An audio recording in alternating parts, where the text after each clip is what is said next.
I am the Tofu Golem. Please enjoy the video. First, open your Google Pay app and verify the promo code is active and visible. Next, confirm your Google Pay account has a linked card or sufficient balance for the purchase. Then search for a reputable partner or merchant that sells Amazon e-gift cards and accepts Google Pay checkout.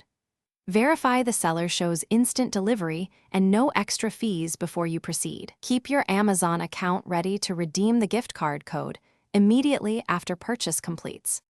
On the merchant site, pick an Amazon e-gift card denomination and add it to the cart. At checkout, choose Google Pay as your payment option and confirm the billing details match your account. Before tapping Pay, apply the Google Pay promo code on the merchant's promotion field when available.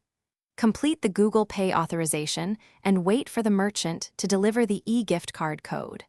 Most merchants deliver instantly, but allow up to 5 minutes for email or app delivery. Open Amazon and go to the Redeem Gift Card section to enter the received code.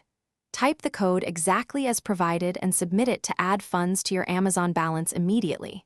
If redemption fails, confirm the merchant email, check for typos, and verify the code delivery time of up to 5 minutes. Also confirm regional compatibility between the merchant and your Amazon account country. Finally, contact the merchant first, and then Google Pay support if the issue persists or the code never arrives. Thanks for watching. Consider subscribing if we helped you today.